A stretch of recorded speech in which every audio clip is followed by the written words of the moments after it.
Que je vous propose une nouvelle fois, comme d'habitude, pour ce webinaire aujourd'hui, donc dédié à la sophrologie et au télétravail évidemment, c'est que je me présente, on laissera Héloïse se présenter après et on enchaînera donc sur les différents échanges, comme nous avons l'habitude maintenant depuis le début de ces webconférences. Alors, donc tout d'abord pour me présenter, je m'appelle Laurent Janssen, je suis cofondateur de l'agence événementielle Les Insatiables. On est une agence événementielle dédiée au bien-être des collaborateurs et à l'innovation au sein des entreprises. Donc, on accompagne nos clients dans l'élaboration d'événements qui ont des fortes valeurs ajoutées, que ce soit sur la cohésion, la communication et le bien-être des collaborateurs, mais aussi sur des valeurs d'innovation au sein des entreprises, de nouvelles pratiques, etc. Donc, merci à tous d'être présents pour cette webconférence et je vais laisser Héloïse se présenter. Bonjour à tous, donc Héloïse Borioli. Effectivement, on expérimente les aléas du direct. Donc, je suis fondatrice à la Thérapie Douce. La Thérapie Douce, c'est un service d'accompagnement aux particuliers et aux professionnels dans leur développement personnel et dans l'atteinte de leurs objectifs. Alors, principalement, j'utilise donc la sophrologie et l'hypnose comme outil d'accompagnement. Et je suis très heureuse de pouvoir aujourd'hui vous partager quelques tips, quelques astuces pour mieux vivre, que ce soit ce déconfinement, le télétravail ou tout simplement le quotidien dans notre vie de tous les jours. Merci Héloïse. Alors donc pour faire un petit point rapide sur les thématiques que nous allons aborder, on va parler bien évidemment du stress, mais aussi en fait de l'impact du stress sur la prise de décision et comment est-ce qu'on peut améliorer ça. Et enfin, on va voir que tout ça est lié et est lié surtout à l'efficacité que vous allez avoir en télétravail et dans votre vie professionnelle et personnelle. Donc, Héloïse va nous expliquer un peu comment on va pouvoir avancer dans ces thématiques. Alors, tout d'abord, ce que je vous propose, c'est, comme à notre habitude, de répondre à un petit sondage. Donc, le premier sondage que je lance directement sur vos écrans. Alors, d'après vous, d'où provient le stress? Est-ce que ça peut provenir de troubles psychiques? Est-ce que ça peut provenir de troubles physiques? Ou est-ce que ça provient des deux? Alors, je vais vous demander pour savoir, en fait, vous, quelle est votre connaissance liée au stress? Donc là, on a une personne qui nous répond les deux, mais n'hésitez pas aussi à répondre pour nous donner un peu votre, votre, votre ressenti en fait là-dessus. Donc, des troubles psychiques, les deux. Et allez, je vais fermer le sondage donc pour qu'on puisse continuer. Donc, effectivement, apparemment, les gens pensent que ça vient donc de troubles psychiques, mais on a aussi des personnes qui savent que ça provient des deux. Est-ce que toi, tu peux, Héloïse, nous en dire un peu plus sur ce qu'est le stress et d'où il peut provenir? Alors le stress, il peut provenir de plusieurs sources, qu'elles soient externes ou internes. Ce qu'il faut savoir, c'est que le stress, c'est une réaction qui est d'abord physiologique. On a souvent tendance à faire le raccourci de croire que le stress, c'est uniquement dans la tête. Et en fait, il y a vraiment quelque chose de physique qui se joue, comme par exemple le rythme cardiaque qui va s'accélérer, le taux d'hormones aussi qui varie. Et en fait, tout ça, c'est une réaction du corps, qui est provoquée pour combattre, tout simplement. C'est-à-dire que le stress vient donc d'un système un petit peu archaïque qu'on a conservé dans notre cerveau, au temps où on vivait encore dehors et où il fallait sortir et combattre pour se nourrir. Et donc, exemple très typique, on rencontre par exemple une bête sauvage. Pour notre survie, on a deux possibilités. Soit on va au combat ou soit on va à la fuite. Et en fait, c'est à ce moment-là que le stress a vocation à intervenir. Donc, c'est cette réaction chimique qui se passe à l'intérieur du corps et qui va nous aider soit à combattre, soit à faire donc le choix de fuite. Et en fait, ce qui se passe dans nos sociétés actuelles, on a toujours ce mécanisme-là, ce processus qui est installé physiologiquement donc, sauf qu'on n'est plus dans les mêmes circonstances, vous l'aurez compris. Donc, qu'est-ce qui se passe? En fait, on va activer donc ce mécanisme de stress, donc qui est toujours, souvenez-vous, physiologique et qui modifie la respiration, le rythme cardiaque, le taux d'hormones. Sauf qu'en fait, on va jamais le faire redescendre et du coup, ce qui va se passer, c'est qu'on va arriver assez facilement dans des phases d'épuisement, puisque le stress nous met donc en tension. Donc l'idée, ça va pouvoir justement de repérer quand est-ce qu'on est justement en phase de stress qui pourrait peut-être être évité et de pouvoir faire redescendre en fait toute cette tension qui nous amène à un épuisement. Parce que le stress, en fait, c'est principalement l'idée qu'on n'a pas les ressources nécessaires pour pouvoir faire face à une situation qu'on considère dangereuse, donc qu'elle vienne de l'extérieur ou alors de l'intérieur, de nos perceptions, etc. Oui, effectivement, oui, c'est souvent ça. On se dit qu'on n'est pas armé et en fait la situation va passer en fait nos connaissances et nos possibilités tout simplement et donc on se met dans une situation de stress. Ok, Exactement. Et alors ça, on peut le faire consciemment ou la plupart du temps de manière tout à fait inconsciente. Et en fait, on évolue simplement dans un environnement, dans un mode de vie qui fait que on va se retrouver vers du stress. Et tout ça, ça se joue de manière en fait complètement inconsciente. Et c'est vrai qu'on est aujourd'hui quand même dans un mode de fonctionnement qui la plupart du temps fonctionne pas vraiment. De se dire par exemple, je travaille pendant des mois et après je prends mes vacances pour déstresser, ça revient un petit peu au même que de dire je mange pendant 2 jours et après pendant 10 jours je mange plus et mais vu que j'aurais fait suffisamment de réserves, ça va aller. Donc l'idée c'est de gérer son temps un petit peu autrement et surtout en fait de reposer notre organisme, hein. Donc souvenez-vous, il y a vraiment quelque chose de physiologique qui se joue là pour pouvoir être juste un peu plus serein en fait au quotidien. ok. Donc oui, donc effectivement, on est lié à nos ambitions finalement. Enfin, le stress est lié à nos ambitions, nos volontés futures, etc. J'imagine. Il y a aussi effectivement ce volet-là qui se joue. Le stress, en fait, peut être généré par une peur. Et souvent, en fait, effectivement, on a peur d'un avenir qu'on imagine. Et tout ça, ce sont des peurs qui ne sont pas rationnelles, mais de toute façon, on n'est pas des êtres rationnels et psychologiques. Euh, mais effectivement, le stress peut être généré par tout ce qu'on va soit ambitionner, soit projeter dans l'avenir et qui en fait n'existe pas encore.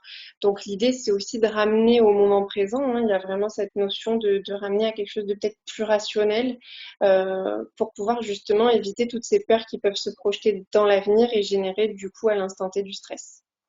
Ok, je comprends. Avant de rentrer dans le concret, je propose à nos participants de participer à un deuxième sondage qui va être en fait sur l'évaluation de votre niveau de stress. Alors pour ceux qui sont évidemment stressés ou pas.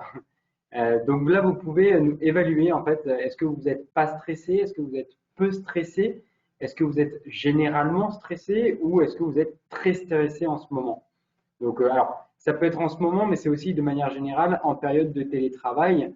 Euh, Comment vous met cette situation, le fait de devoir prendre un rythme entre le travail et entre le perso et de ne pas avoir cette séparation d'aller au travail tous les matins. Donc vous pouvez répondre là au sondage directement sur vos écrans de manière à ce qu'on en sache un peu plus sur ce que vous en pensez. Donc peu stressé, généralement stressé. Ok, donc effectivement, on a un public qui est quand même sujet au stress. Mhm. Effectivement, de toute façon, dans nos modes de vie modernes et quotidiens tels qu'on les connaît aujourd'hui, on est quand même extrêmement sujet au stress par le rythme de travail, par les objectifs et puis aussi par notre vie personnelle qui peut aussi générer du stress, effectivement. Ok. Et donc, en fait, concrètement, quels sont les troubles qui sont liés au stress? Comment ils se schématisent, comment ils se montrent? Alors, les troubles liés au stress, ils sont extrêmement variés. Et il faut savoir qu'ils vont aussi pouvoir fluctuer d'un individu à l'autre, c'est-à-dire pas être systématiquement les mêmes.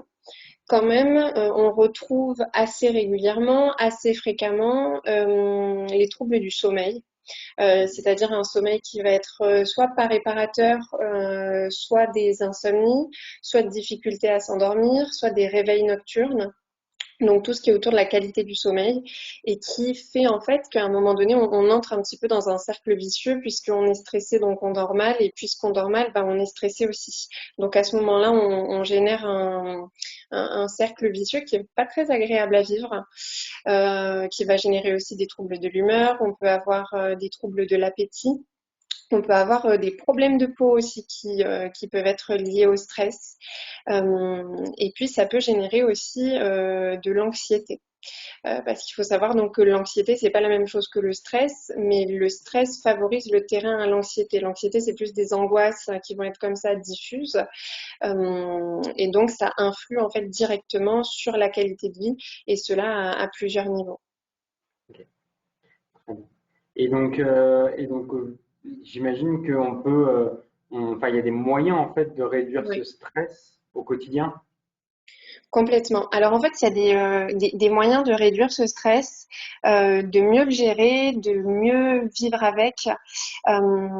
Déjà, c'est de l'identifier. Donc déjà, de prendre conscience du fait qu'on est stressé, qu'on a peut-être pas une qualité de sommeil optimale, qu'on a une humeur qui est un petit peu irritable. Donc déjà, le fait de prendre conscience, c'est déjà un début en fait dans l'avancement de la gestion du stress.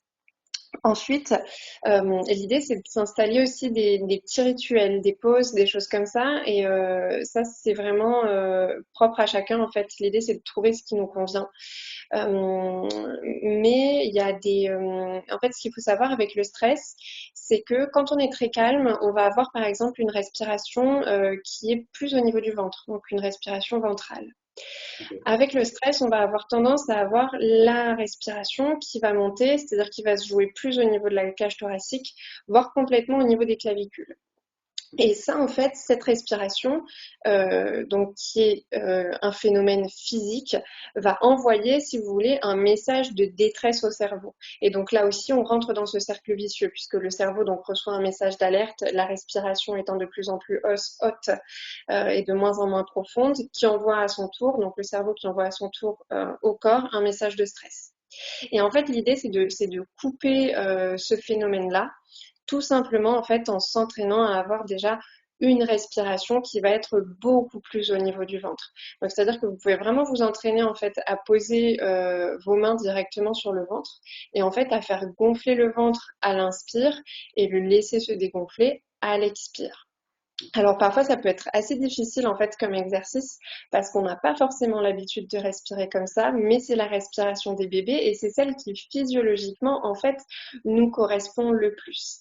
Et l'idée c'est vraiment de s'entraîner au quotidien sur cette respiration. Euh, et là, pour le coup, on n'a même pas besoin de prendre un temps pour le faire, hein, puisqu'on peut le faire devant son ordinateur, on peut le faire n'importe quand. Et en fait, ça permet non seulement de ramener tout de suite à un état de calme en envoyant donc au cerveau le message que tout va bien, puisqu'on récupère une respiration qui est beaucoup plus abdominale. Et en fait, par l'entraînement, c'est-à-dire qu'en pratiquant vraiment cette respiration-là tous les jours, on va pouvoir noter une claire amélioration sur son état de stress, être beaucoup plus vigilant aussi, beaucoup plus conscient de se dire ah ben là je sens quand le stress arrive, d'être beaucoup plus conscient en fait de ce qui se passe dans le corps et dans la psyché et à quel moment, de retrouver aussi une meilleure qualité de sommeil, d'alimentation. Et voilà, ça va pouvoir vraiment se jouer sur beaucoup de choses. On a aussi donc la cohérence cardiaque, c'est le fait de pratiquer cette respiration-là en continu. Donc en fait, c'est 5 secondes à l'inspire et 5 secondes à l'expire. Donc là, possiblement, ça demande un peu plus de concentration. Mais voilà, c'est quelque chose qui est tout à fait faisable au quotidien, où on n'a pas besoin d'être très démonstratif. Donc une fois de plus, ça se fait derrière son bureau. Et les bienfaits sont assez rapides pour d'abord un retour au calme quand vous êtes vraiment en stress, et puis au quotidien pour installer en fait cette routine qui permet vraiment d'accéder à un bien-être au quotidien notable. Ok. Et enfin, je souris quand tu parles de respiration ventrale et de cohérence cardiaque, puisque on les a aussi abordés hier avant-hier, pardon, avec Marie qui est naturopathe et qui nous D'accord. a fait aussi donc enfin, une vidéo YouTube qui permet d'avoir en fait des cycles justement pour la cohérence cardiaque et pour arriver à bien respirer et qui nous avait aussi parlé de Respirelax qui apparemment est une application qui permet d'agir en fait et de suivre visuellement une cohérence, enfin, les respirations pour la cohérence cardiaque. Donc, Ouais, tout à fait. Il y a des petites applis comme ça qui sont vraiment très bien faites et qui permettent d'accompagner en fait sur ces pratiques-là. très bien. Alors, puisqu'on parlait de rituels et de pratiques, je propose à notre audience de passer au dernier sondage que je lance à l'écran. Est-ce que vous avez mis en place des rituels pour réduire votre stress au quotidien? Est-ce que vous peut-être pratiquez déjà la respiration ventrale ou la cohérence cardiaque ou évidemment d'autres choses, hein. Dans ce cas-là, vous pourrez aussi nous les écrire dans l'onglet questions, pardon, pour nous permettre de le savoir. Donc, ok, donc on a des personnes en fait qui pratiquent parfois ou non, mais j'aimerais. Donc il y a des personnes qui seraient intéressées par pratiquer ou en tout cas mettre en place des rituels. Mhm. Très bien. Donc oui, donc on parlait du stress qui agit, enfin qui agit donc sur notre physique et sur notre psychique, que ce soit sur le sommeil et sur notre état général. Mais enfin, on sait aussi que donc on l'a dit aussi en préambule qu'il agit sur notre prise de décision parce que j'imagine que quand on est stressé, on n'est pas apte à faire des choix rapides ou alors en tout cas on va faire des choix mais en se posant énormément de questions et c'est pas extrêmement bon ni pour le corps ni pour notre psychique, j'imagine, pour notre état d'esprit. Exactement, et ni pour notre business, puisque ça peut nous amener très clairement à prendre des décisions qui peuvent ne pas être les plus pertinentes. Alors, ce qui se passe en fait, c'est que quand on est en situation de stress, quand on est sous pression, et surtout quand on est dans cette phase d'épuisement, c'est-à-dire de stress qui dure beaucoup trop longtemps, alors on a comme un filtre en fait, si vous voulez, à travers lequel on perçoit la réalité. C'est-à-dire que même nos capteurs sensoriels qui sont la vue, le toucher, l'ouïe par exemple, qui nous permettent en fait finalement de prendre des décisions, hein, puisque c'est à travers ça qu'on voit le monde, vont être biaisés en fait tout simplement par le filtre stress. Et de cette manière-là, on va pouvoir prendre des décisions dans la précipitation ou bien louper plein d'informations dont on n'aura pas connaissance pour notre prise de décision. Donc on a vraiment un impact du stress en fait sur la prise de décision, qu'elle soit dans le direct ou alors sur même le long terme. Donc l'idée c'est vraiment d'abord conscientiser effectivement le stress et puis ensuite d'apprendre à le réduire pour pouvoir optimiser la prise de décision. Donc apprendre à le réduire, effectivement ça peut se faire de plein de manières différentes et je vous engage vraiment à penser justement à ces petits rituels qui peuvent être tout simplement la respiration dont on a parlé. Et souvent, d'ailleurs, s'il y a des personnes qui fument, c'est souvent un rituel qui est utilisé. Alors, à tort, on pourrait utiliser plein d'autres choses en fait pour faire redescendre le stress.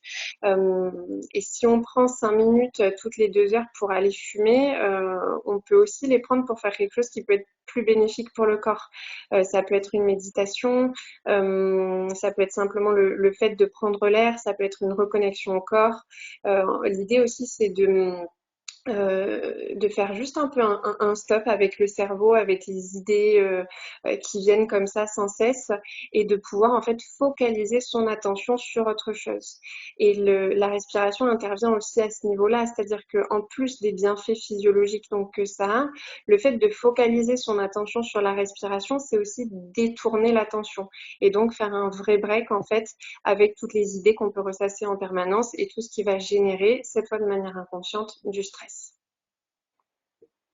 Oui, donc ok, effectivement, enfin, on va agir vraiment sur notre état d'esprit et c'est surtout aussi arriver à chasser les mauvaises habitudes en reprenant les bonnes habitudes, de se reconcentrer sur soi et de ne pas essayer d'extérioriser par d'autres choses, comme tu disais, par exemple le fait de fumer. Mais j'imagine Mmh. que pour toi, ça va être aussi peut-être de se servir un café et parfois on arrive dans un extrême où on va boire 5, 6, 8 cafés dans la journée et qui sont finalement pas bons pour le corps, quoi.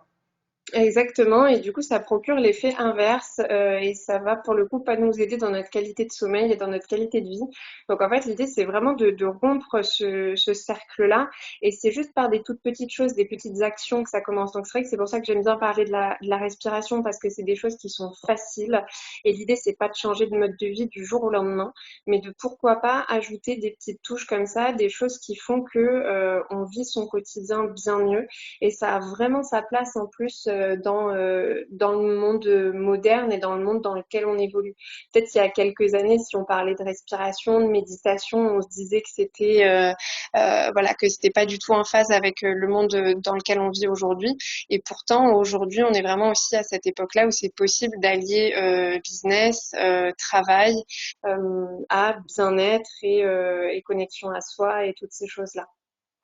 Ouais. Bon, j'imagine que si on rentre dans le sujet de la méditation, il y a énormément de choses à dire, donc peut-être pas lancer ce débat maintenant, mais Exactement.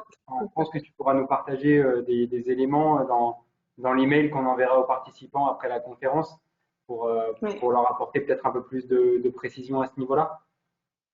Oui, exactement. Alors, bon, c'est vrai que la méditation, c'est un sujet qui est très, très vaste et qui finalement a été inspiré, enfin, s'inspire enfin, la sophrologie s'inspire de la méditation aussi. Donc, il y a plein de choses à faire autour de ça. Mais effectivement, j'ai préparé un petit enregistrement de 10 minutes qui s'apparente à une méditation guidée avec dedans un petit peu de sophrologie, un petit peu d'hypnose, qui permet en fait de lâcher prise très rapidement et de justement de faire vraiment baisser ce niveau de stress. Et donc ça, c'est un petit rituel que vous pouvez donc tout à fait incorporer à votre quotidien. Et je prendrai soin de vous envoyer le lien par mail par la suite et qui permet donc de relâcher les tensions, la pression et pour retrouver une meilleure qualité de vie. Très bien. Ok, très bien. Donc on a vu effectivement à quoi était lié le stress. On a vu que forcément on allait prendre de meilleures décisions. J'imagine que de toute façon quand on est mieux conscient de soi et plus qu'on s'accepte mieux en quelque sorte, on peut aussi devenir plus efficace dans notre quotidien. Ouais, complètement. Alors là, après, c'est vrai qu'on entre du coup dans les questionnements de la grande famille du développement personnel, hein. Le développement de soi, la connaissance de soi. Euh, Mais c'est vrai que enfin, ce que tu dis est tout à fait pertinent, mais on rentre après dans une autre catégorie que celle de la gestion du stress. Mais effectivement, d'aller du côté développement perso, ça permet aussi de mieux connaître ses ressources et donc de se sentir aussi plus apte à choisir entre lutter ou fuir et gérer donc ce stress-là. Et effectivement, du coup, le stress ne peut en être que réduit. Très bien.